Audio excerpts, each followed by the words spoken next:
ไปต่อที่งานมหกรรมสีมือหัตถกรรมลาวครั้งที่24ประจำปี2025ซึ่งมีหัวหน่วยหัตถกรรมเข้าร่วมวางแสดงและขายสินค้าทั้งหมด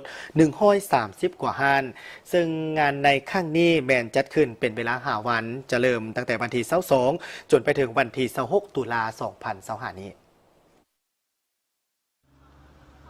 พิธีเปิดได้จัดขึ้นในตอนค่ำวันที่22 ตุลา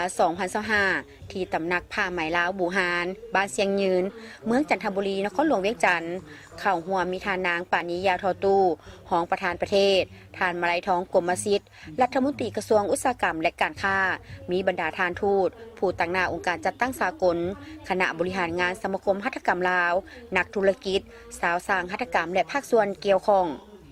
ท่านนางสุวิตาประเสริฐประธานสมาคมหัตถกรรมลาวได้กล่าวว่างานมหกรรมสีมือหัตถกรรมลาวครั้งนี้ได้จัดขึ้นเป็นเวลา5 วันเริ่มแต่วันที่22 26 ตุลา2025ซึ่งภายในงานจะมีหลายกิจกรรมเป็นต้นแมนวางแสดงและขายสินค้าหัตถกรรมแบบบูฮานและแบบสมัยใหม่สาธิตขั้นตอนการผลิตจากสาวสร้างต่างแขวงเป็นต้นแมนแขวงหัวพันเสียงขวางหลวงน้ำทาอุดมไซเซกองสารวันแขวงจำปาสักและนครหลวงเวียงจันทร์ได้จัดวางแสดงสถานที่ท่องเที่ยวจัดสรรบอนบริการถ่ายรูปไว้เป็นทีละนึกเดินแบบสุดแตงดองสวนเผาสัมมนาให้ความรู้ในหลายหัวข้อที่น่าสนใจ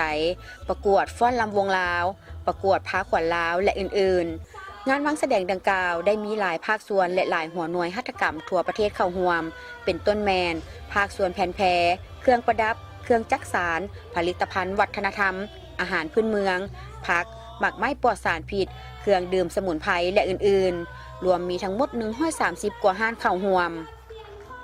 ในงานหัตถกรรมปีนี้เราเป็นปี2025เนาะคือเรารู้สึกดีใจหลายที่ได้มาวางแสดงอยู่ที่นี้เนาะจากนั้นผลิตภัณฑ์ของพวกเรานี่คือว่าคือก็จะมีสิแหละมีแบบนึงคือเป็นเน้นเรื่องวัฒนธรรมลายเหลาๆจะมีไหม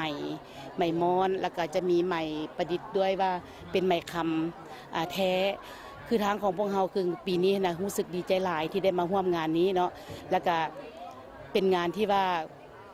เป็นคนที่มากในสายนี้นะถือว่าเป็นการภาคภูมิใจหลายๆไปร่วมงานแต่ละครั้งถือว่าได้บทเรียนอันหลากหลายที่สุดนะที่เข้ามาสู่ในธุรกิจขนาดน้อยของพวกเราเนาะคือมาเราได้ประสบการณ์จากการที่ว่ามีลูกค้าที่มาแล้วมา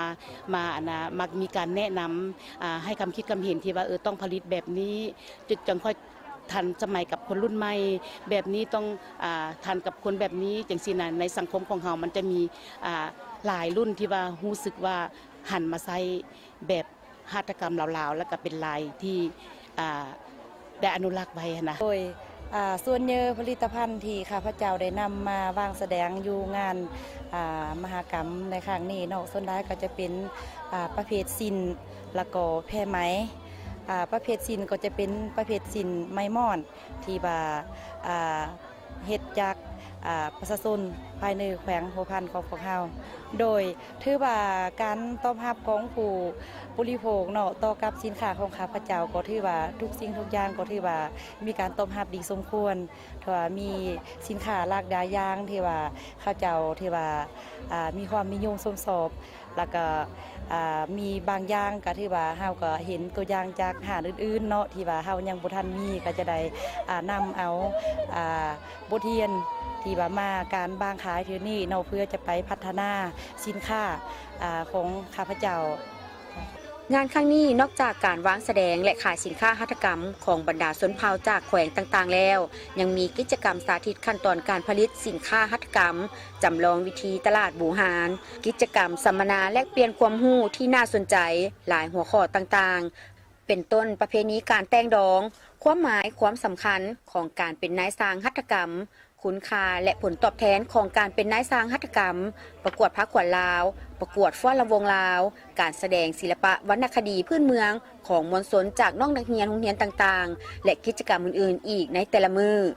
งานครั้งนี้จะได้จัดขึ้นเป็นเวลา5 วันเริ่มแต่วันที่22-26 ตุลาที่ตำหนักผ้าไหมลาวบูฮานบ้านเสียงยืนเมืองจันทบุรีนครหลวงเวียงจันทร์